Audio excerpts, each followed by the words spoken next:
Doctor साहब, normally आपने कहा कि पेरिफेरी में जितने लोग होते हैं तो हर कोई यही कह रहा होता है इन्होंने लाहौर लाए उन्हें बचना नहीं है। पेंक्रियास जिसको उर्दू में हम लबलबा कहते हैं, एक जिस्म का एक गदूद है जो मैदे के पीछे होता है। डिप्रेशन, एंग्जाइटी और एंग्शियसनेस जितनी हो चुकी है तो इस वक्त अब हमारी खवातीन भी बहुत ज्यादा स्मोकिंग कर रही हैं। इसका मतलब यह है कि ओरिजिनली कैंसर एक स्पेसिफिक ठीक जगह है। पे है, लेकिन वो ब्लड के थ्रू लिवर में भी चला गया, लंग में भी चला गया, बोन्स में भी चला गया। लबलबा ये वर्ड कहाँ से आया सर? ये मतलब ये कहीं से आपको आप मतलब डॉक्टरों को ये तो नहीं पता होगा कि जी इधर से किधर है। एक तो ये है कि initially it will start with painless jaundice. एक तो डायग्नोज लेट लेट होता होता है, जी। फैलता बहुत जल्दी है। डॉक्टर साहब, जब हमको कोई ऑपरेट कर लेते हैं या के बाद समझते हैं तो क्या परसेंटेज होती है कि उसके बाद भी दोबारा ये कैंसर आ सकता है? इसका इलाज ही ऑपरेशन है। अगर आप 100% रिजल्ट कहते हैं कैसे मिलेंगे, हाँ, हमने एक सेटअप बनाया है बखर में, ब्रिगेड शफीक हॉस्पिटल, जो मेरा कोलीग है डॉक्टर शरियार नियाजी, उसके साथ मिलके वहाँ ये सारे ऑपरेशन हेल्थ कार्ड पे आउट फ्री ऑफ कॉस्ट हो।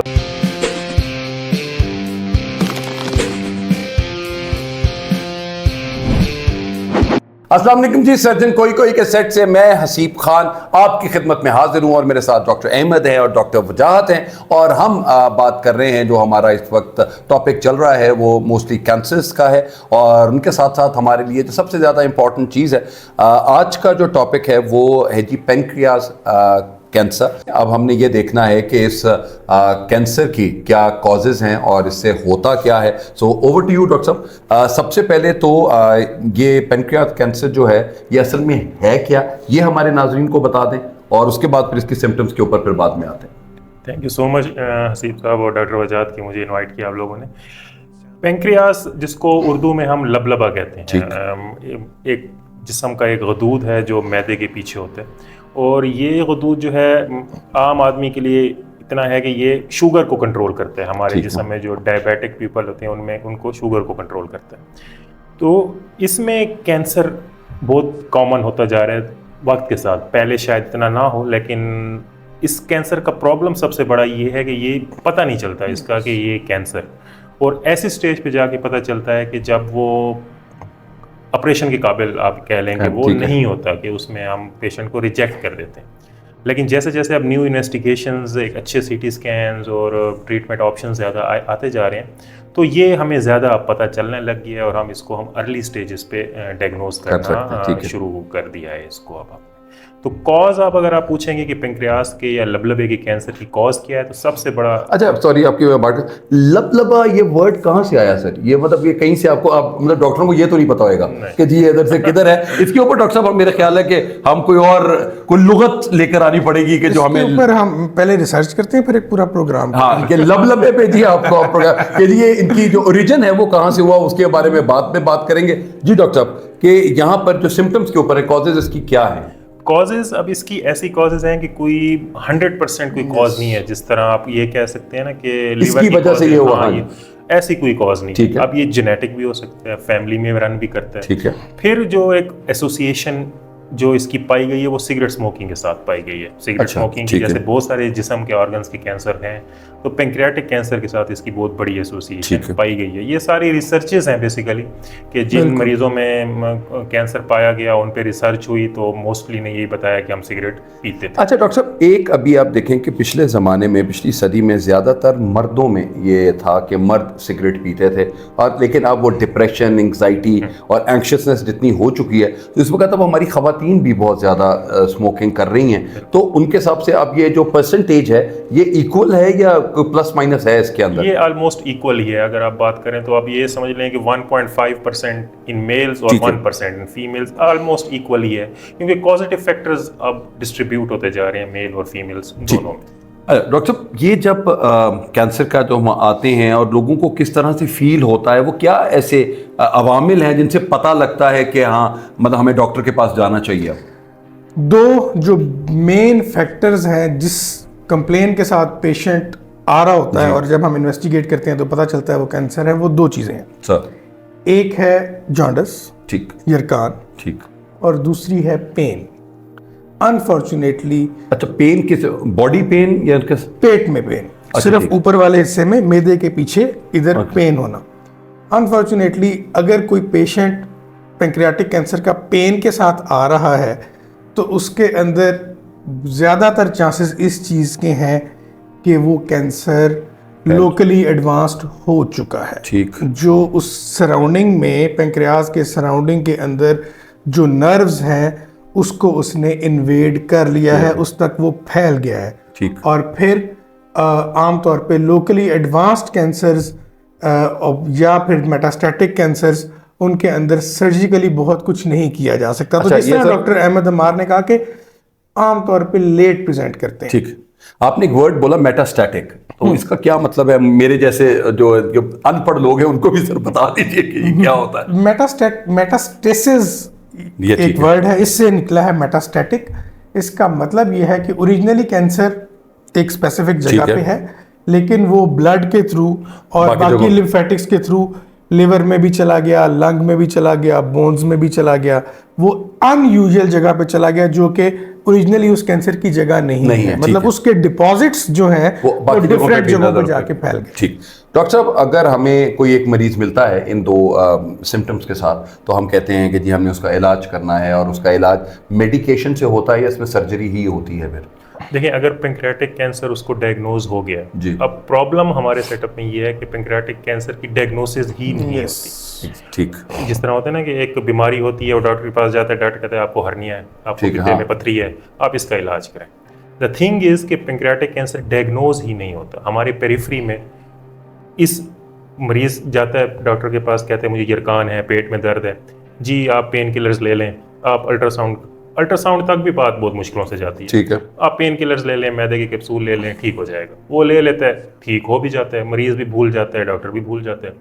फिर जैसे जैसे उसकी उम्र ज़्यादा होती है, फिर वो कहता है डॉक्टर साहब फिर मैदे में दर्द है, वो फिर जाता है, वो कहता है फिर आप लिखिए। द थिंग इज, एक अल्ट्रासाउंड अच्छा हो जाए, उसमें सस्पिशन आ जाती है कि इसके इस जगह पे थोड़ा सा कोई मसला है।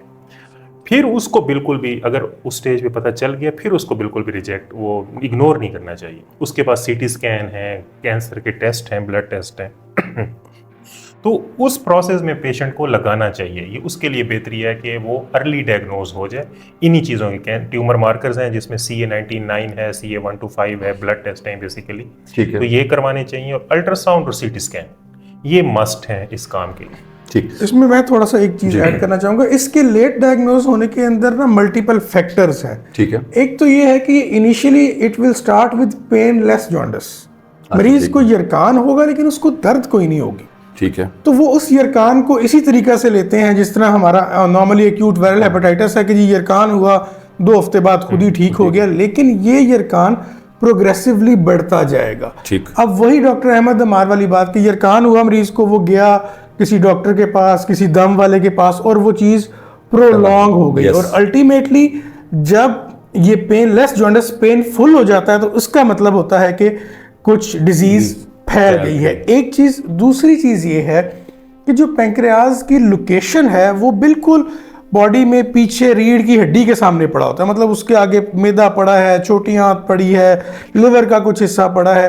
तो वो लोकेशन ऐसी है कि नॉर्मली जो अल्ट्रासाउंड हम रूटीन में कराते हैं उसके अंदर उसको पिक करना बहुत मुश्किल है। तो ये 2-3 फैक्टर्स इस तरह के हैं जिसकी वजह से इसका डायग्नोसिस में जो डिले है वो एक्सप्लेन होता है कि इन वजह से ये डिले होता है। अच्छा डॉक्टर, दोनों डॉक्टर साहबान से एक क्वेश्चन मेरा है कि डायग्नोसिस, मेरा ख्याल है कि एक किसी भी डिजीज़ को आप डायग्नोस करना जो है वो सबसे इंपॉर्टेंट है, दैट्स अबाउट 90% और 100% इंपॉर्टेंट। लेकिन डायग्नोसिस क्यों नहीं हो पा रहा इतनी एडवांसमेंट के बावजूद भी? तो वो कोई रीज़न आप देखते हैं? उसमें रीज़न यही है कि एक तो ये हमारी जो पेरिफ्री है, मतलब ऐसे पेशेंट जो पेरिफ्री के हैं। अब हम बैठे हुए लाहौर के मेन हब में, पाकिस्तान के मेन हब में, फिर पेशेंट एजुकेशन बहुत मैटर करती है। ठीक है, तो आजकल हर कोई गूगल पे और वो सारा कुछ पढ़ के अपनी तरफ से वो सब इंफॉर्मेशन लेकर आ रहे होते हैं, सब कुछ पता होता है। पेरिफ्री में क्या होता है जी, अल्ट्रासाउंड करवा लें, टेस्ट करवा लें, डिले होता रहता है, वो उसको आगे रेफर ही नहीं करते कि ये हमारी एक्सपर्टीज नहीं है। आप इसको हायर सेंटर, क्योंकि इसके जो इलाज है ये हर सेंटर में होता भी नहीं है। इवन लाहौर में भी 5-6 सेंटर्स में इसका ट्रीटमेंट हो रहा है। ये आम हॉस्पिटल में आप ये कह लें तो इसका ऑपरेशन होता भी नहीं है और डायग्नोसिस होती भी नहीं है। ठीक। इसके लिए आपको मल्टीपल अच्छी मशीनरीज चाहिए और एक सेटअप चाहिए, इक्विपमेंट चाहिए जिसमें, तो ये फैक्टर्स हैं सारे। डॉक्टर साहब, नॉर्मली आपने कहा कि पेरिफेरी में जितने लोग होते हैं तो वो हर कोई यही कह रहा होता है इन्होंने लाहौर ले जाओ, उन्हें बचना नहीं देखिएगा। तो वो उस तरह की भी चीज़ें हमें ज़्यादातर आती हैं, और वो जो डॉक्टर्स वहाँ बैठे हुए हैं वो उसकी जो इंटेंसिटी है उसको समझ नहीं पाते या उसको समझ के भी इग्नोर कर देते हैं। सर ये बड़ी इंपॉर्टेंट डिस्कशन है। उसमें होता ये है, मैं हमेशा अपने कोलीग्स के साथ भी और पेशेंट्स के साथ भी बात करता हूँ, एक चीज़ होती है टनल विजन। हाँ, अब जब आप पेरिफेरी में हैं और आप रोज यरकान के मरीज देख रहे हैं जिनको हेपेटाइटिस ए या ई है, ठीक है, आप रोज मैदे के मरीज देख रहे हैं, तो आपका विजन सिर्फ टनल होके रह जाता है। ठीक है। फिर आप आउट ऑफ द बॉक्स सोच ही नहीं सकते ठीक। कि अगर यार एक 50 साल प्लस का पेशेंट मेरे पास यरकान के साथ आया है, जिसको भूख नहीं लग रही, वजन भी कम है, तो फिर हमारे अनफॉर्चुनेटली पेरिफेरी में बैठा हुआ जो हमारा प्रैक्टिशनर है वो उसको भी एज वायरल हेपेटाइटिस ही ट्रीट करता है। ओके, क्योंकि टनल विजन हो गया ना, वो रोज वही पेशेंट देखता है। तो वो फिर उस अनफॉर्चुनेटली वो फिर जब स्टेज ये आ जाती है, उसको लगता है कि यार ये नहीं, अब ये कुछ और है। 1 महीना 2 महीना 3 महीने गुजर जाते हैं और अल्टीमेटली जब वो ये डायलॉग बोलता है कि इन्हों लाहौर ले जाओ, तो फिर जब वो पेशेंट हमारे पास आता है तो तब हम भी को बहुत ज़्यादा कुछ उसके लिए नहीं कर सकते। ठीक। डॉक्टर साहब, जब ये हम स्टार्ट करते हैं इसकी ट्रीटमेंट के कैंसर की ट्रीटमेंट, तो उसमें क्या चीज़ें, सर्जरी जिस तरह होती है, तो सर्जरी के साथ के बाद क्या होता है, वो क्या ट्रीटमेंट्स हैं, वो प्लीज़ हमारे नाजरीन को बता दीजिए। इसमें एक और इंपॉर्टेंट बात जो मैं आपको बताऊं कि पेंक्रियाटिक कैंसर है, एक तो डायग्नोज लेट होता है जी, फैलता बहुत जल्दी है, इसकी स्पीड फैलने की बहुत ज़्यादा है, और उसका सबसे बड़ा फैक्टर ये है जो पेंक्रियास है, लबलबा है, जो दिल की वेसल्स और जो लिवर की वेसल्स हैं, जिसको ब्लड वेसल जिसमें, वो उसके बिल्कुल साथ पड़े हुए हैं। ठीक है। तो जब ये डॉक्टर वजाहत ने जिस तरह कहा कि वो जब डॉक्टर उसको कहता है कि इन्हें लाहौर ले जाओ, तब वो कैंसर लबलबे से निकल के और खून की नाली को पकड़ लेता है। सही। जब वो खून की नाली को पकड़ लेता है तो फिर वो स्टेज होती है कि इसको आप कुछ नहीं, अब जिगर की नाली हम नहीं काट सकते, ठीक, दिल की नाली हम नहीं काट सकते, वो बहुत इंपॉर्टेंट है। अब जब उसके साथ चिपक गया है या उसके साथ वो हो गया, तो फिर वो एक ऐसी स्टेज आती है जिसपे सोचना पड़ता है कि हम क्या करें, ऑपरेशन करें या ना करें। तो वो ज़्यादा से ज़्यादा टाइम महीना या 2 महीने ही होते हैं उसके लिए। इतना ये एग्रेसिव ट्यूमर है। तो इसके लिए यही होता है कि जैसे ही हो तो अल्ट्रासाउंड सबसे जो इजीली अवेलेबल हमारे सेटअप में और हर जगह अवेलेबल है अल्ट्रासाउंड करने वाला। तो आप एक हमारा स्क्रीनिंग सिस्टम होता है, बाहर के मुल्कों में, वेस्टर्न कंट्रीज में स्क्रीनिंग, फॉर एग्जांपल अगर 35 प्लस हैं आप या 40 प्लस हैं, तो वो आपको फॉलो अप पे बुलाएंगे खुद के, आप आएँ अल्ट्रासाउंड करवाएं, चाहे कुछ भी ना हो। जिस तरह हमारी तरफ होता है ना कि अगर टेस्ट नॉर्मल आ गए तो मरीज कहते हैं पैसे ज़ाया कितने हैं, हाँ। लेकिन द थिंग इज़ के वो 35 प्लस हों तो वो मस्ट है। जिस तरह ब्रेस्ट कैंसर में, कोलोरेक्टल कैंसर में, कि अगर फीमेल है 35 प्लस है तो आपने अल्ट्रासाउंड मेमोग्राम कराना ही कराना है। लीवर में भी इस तरह है, पेंक्रियास में भी इस तरह है कि अगर 40 प्लस हैं तो आप अपने रेगुलर टेस्ट ईयरली मस्ट कराएं। अगर खुदा न खास्ता कोई चीज़ होगी वो जल्दी पिक हो जाएगी, बट अनफॉर्चुनेटली ये नहीं होता तो पेशेंट लेट प्रेजेंट होते हैं। और सीटी स्कैन इसके लिए डायग्नोस्टिक आप कह लेंगे इन्वेस्टिगेशन ऑफ चॉइस है। सीटी स्कैन पे सारी पिक्चर क्लियर हो जाती है। डॉक्टर साहब, जब हमको कोई ऑपरेट कर लेते हैं या के बाद समझते हैं, तो क्या परसेंटेज होती है कि उसके बाद भी दोबारा ये कैंसर आ सकता है, रप्ट हो सकता है, जिस तरह हमने बाकी कैंसर्स में भी देखा था, उसके ऊपर क्या कहेंगे? बिल्कुल, हम इस बात पे आते हैं, लेकिन उससे पहले 2-3 चीज़ें हैं जो बड़ी पिक्यूलर और स्पेसिफिक हैं, फॉर जो डिफरेंट भी हैं from other cancers pancreatic cancer के लिए, वो हम ज़रूर डिस्कस करते हैं। उसमें एक चीज़ ये है कि पेंक्रियाटिक कैंसर, बहुत कम कैंसर ऐसे होते हैं या शायद ये अकेला ही एक ऐसा कैंसर है जिसके अंदर आपको टिश्यू डायग्नोसिस की ज़रूरत नहीं है। जिस तरह डॉक्टर अहमद अमार ने टाइम की बात की कि हमने ब्रेस्ट कैंसर की जब बात की थी, हमने कहा था कि जी हम एक टुकड़ा लेंगे, हमने एसोफेगस की बात की थी, हमने कहा था जी हम टुकड़ा लेंगे, कंफर्म करेंगे। इसके अंदर एक सीटी स्कैन का क्राइटेरिया है। अगर वो सीटी स्कैन का क्राइटेरिया कंप्लीट है और आप सस्पेक्ट कर रहे हैं कि जी ये पैंक्रियाज का कैंसर है, तो फिर आपको उसका टिश्यू डायग्नोसिस की भी ज़रूरत नहीं है टू सेव द टाइम। क्योंकि अगर आप उसका टिश्यू डायग्नोसिस करते हैं 10-15 दिन के अंदर उसकी बायोप्सी आएगी, तब तक कैंसर फैल चुका होगा।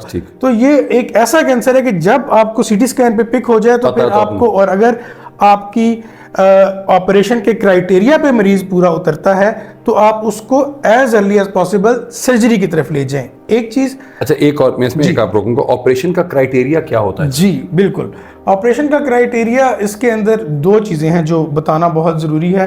एक चीज है ऑपरेबिलिटी, कि ऐसा मरीज कि क्या उसका ऑपरेट हो भी सकता है या नहीं। और दूसरी चीज़ है रिसेक्टेबिलिटी, कि क्या हम पूरा कैंसर निकाल सकते हैं कि नहीं। ओके। ऑपरेबिलिटी का मतलब ये है कि सीटी स्कैन पे हमें कोई ऐसी चीज़ मिल जाती है, उसका हमें साइज ऐसा मिल जाता है, या जिस तरह इन्होंने बात की कि कोई मेन खून की नाली इन्वॉल्व मिल जाती है या लिवर के अंदर वो पहुंच गया, तो इसका मतलब है कि वो ऑपरेबल नहीं रहा। ठीक है। अब हम सर्जिकली उस ट्यूमर को नहीं निकाल सकते। एक चीज़ है रिसेक्टेबिलिटी, उसका मतलब ये है कि सीटी के ऊपर आपको लग रहा है कि जी ये निकल आएगा, लेकिन व्हेन यू एक्चुअली गो इन और आप वो सीटी की फाइंडिंग्स को फिजिकली जब देखते हैं, तो जो सीटी ने बताया होता है डिजीज प्रोसेस उससे ज्यादा निकलता है। ठीक है। अगर सीटी ने बताया है कि ये खून की नाली की इन्वॉल्वमेंट नहीं है, लेकिन जब आप फिजिकली उसको देखते हैं तो खून की नाली इन्वॉल्व होती है, तो उसको हम कहते हैं रिसेक्टिबिलिटी। तो ये एक वाहिद ट्यूमर है कि जिसके अंदर ये चांसेस होते हैं कि आप ऑपरेशन करने की नीयत से, पूरा कैंसर निकालने की नीयत से अंदर जाएं और अंदर जाके आपको लगे कि यार ये नहीं निकल सकता, और आप फिर वो निकाले बगैर उसको बाईपास सर्जरी करके बाहर आ जाए। और जो दूसरा पॉइंट आप बता रहे थे इसके साथ, हाँ, जो इसके सक्सेस रेट्स हैं उसके अंदर बहुत सारे फैक्टर्स इन्वॉल्व हैं। मेरा ख्याल है डॉक्टर अहमद उसमें हमें ज़्यादा बेहतर बता सकते हैं कि रिकरेंस के चांसेस कितने हैं और इसके अंदर सक्सेस रेट कितना है। बेसिकली ये जो हिपेटोबिलियरी फील्ड आई, अब जिस तरह दुनिया में हो रहा है कि पहले जिस तरह होता था कि एक जनरल सर्जरी ही इस वो सारा कुछ कवर करती थी, आर्थो भी, हड्डी जोड़ भी, गुर्दा मसाना भी, जनरल सर्जरी भी, पेट के ऑपरेशन भी। अब आहिस्ता आहिस्ता बीमारियों की नोयत इस तरह होती जा रही है कि एक सर्जन के बस में अब ये चीज़ नहीं रहेगी, स्पेशलाइज्ड हो गया। तो अब जैसे जनरल सर्जरी करके फिर कोई ब्रेस्ट सर्जरी चूज कर लेता है कि सारी उम्र मैंने ब्रेस्ट कैंसर के ही या ब्रेस्ट डिजीजेस के, कोई कोलोरेक्टल आंतड़ियों के कैंसर सेलेक्ट कर लेता है। इसी तरह हिपेटोबिलियरी भी एक सेपरेट फील्ड है कि उसमें सिर्फ लिवर और पेंक्रियास की जो डिजीजेस हैं और गॉल ब्लैडर पित्ते की डिजीजेस हैं उन्हीं के साथ ही हम खेलते हैं। इसके अलावा बाकी जो डिजीजेस होती हैं वो हम दूसरे सर्जन्स को भेज देते हैं जो उन फील्ड में माहिर होते हैं। अब पहले जो होता था, इसके लिए जो ऑपरेशन होता है, इसका इलाज ही ऑपरेशन है। अगर आप 100% रिजल्ट कहते हैं कैसे मिलेंगे, तो वो ऑपरेशन ही है। ठीक है। अर्ली स्टेज पे आ गया तो operation, there is no other option कि आप कोई और मेडिसिन ऐसी इजाद हुई है दुनिया में कि जो इसको खत्म कर सके। पहले होता था, इसके ऑपरेशन को कहते हैं विपल ऑपरेशन। विपल, हाँ जी। ठीक है। ये बेसिकली 7 से 8 घंटे का ऑपरेशन है। ठीक है। एक बड़ा ऑपरेशन है। उसके रिजल्ट्स आप डिफर करते थे। पहले होते थे कि जनरल सर्जन्स ये ऑपरेशन वगैरह करते थे सारे, ठीक है, लेकिन वो इसके अलावा उन पे लोड इतना होता था कि वो बाकी ऑपरेशंस भी कर रहे हैं पूरे जिस्म के और ये भी करते थे, तो वहाँ इतने प्रॉमिसिंग रिजल्ट्स नहीं आते थे। तो जब से ये फील्ड आई है जिसमें अब एक नेचुरल सी बात है कि आप एक काम बार बार कर रहे हैं, तो उसके रिजल्ट्स ज़्यादा बेहतर होंगे बजाय इसके कि आप 15 काम इकट्ठे कर रहे हैं। तो उसमें तो पेंक्रियाटिक कैंसर जो हिपेटोबिलियरी सेंटर्स पे हो रहे हैं उनके तो बहुत अच्छे रिजल्ट्स हैं, पूरे ही कैंसर निकल भी जाता है और मरीज सर्वाइव भी कर रहे हैं। तो वो एक फैक्टर है कि हिपेटोबिलियरी सेंटर्स में काफ़ी अच्छे रिजल्ट्स हैं। ये पाकिस्तान में, या अगर हम ईस्टर्न साइड की बात करें और वेस्टर्न में साइड में साथ करें, तो सक्सेस रेट किस जगह पे ज़्यादा और कहाँ पे आपको ज़्यादा मिलते हैं? यहाँ पे पेंक्रियास कैंसर यहाँ पे ज़्यादा है या वेस्ट में ज़्यादा? नहीं, वेस्ट में ये ज़्यादातर डिजीज़ वेस्टर्न ही है कि वहाँ पेंक्रियाटिक कैंसर की डिजीजेस काफ़ी ज़्यादा है, वहाँ जेनेटिक प्रीडिस। लेकिन उनका अच्छी बात यह है कि वो स्क्रीनिंग करके पहले डिटेक्ट भी कर लेते हैं। हमारी तरफ छुपी रहती हैं बीमारी, वो हमें समझ, वो क्योंकि डॉक्टर के पास वो बहुत एंड तक पहुँचते हैं सारे। यही नाजरीन, हम सिर्फ आपसे रिक्वेस्ट, सबसे हम सर्जन कोई के प्लेटफॉर्म से हमेशा ये रिक्वेस्ट करते रहे हैं कि कोई भी सिम्टम्स आपको अगर नज़र आते हैं तो आप अपने मॉलेज के पास ज़रूर जाएं, अपने डॉक्टर के पास ज़रूर मशवरा लें, ताकि जो प्रॉब्लम है वो उसी वक्त ही आइडेंटिफाई और डायग्नोज हो जाए, तो वो आपके लिए भी बेहतर है और आपकी फैमिली के लिए भी। क्योंकि डॉक्टर साहब हमने अपने हर प्रोग्राम में इसी तरह ही बिल्कुल ऐसे ही बात की। अच्छा डॉक्टर साहब, आप जो फॉलो अप पे आते हैं, हम तो फॉलोअप के बाद दोबारा अगर आपने एक दफ़ा ये कर दिया, निकाल दिया, तो क्या दोबारा भी, जिस तरह हमने पहले पूछा था, बात कर रहे थे कि जी 5 साल लगते हैं कि 5 साल में हमें फॉलोअप करना होता है, तो यहाँ पे भी इसी तरह ही फॉलोअप है सर? बिल्कुल इसी तरह। जब हम कैंसर निकालते हैं तो उसकी तो बायोप्सी भेजते हैं, जैसे ऑपरेशन के बाद उसकी रिपोर्ट आ जाती है हमारे पास। उसमें अगर हर चीज़ नेगेटिव है, मार्जिन हमें देखने होते हैं। अगर मार्जिन सारे नेगेटिव हैं तो it is a good news for patient कि हमने जितना ट्यूमर निकाला है वो सारे का सारा निकल आए।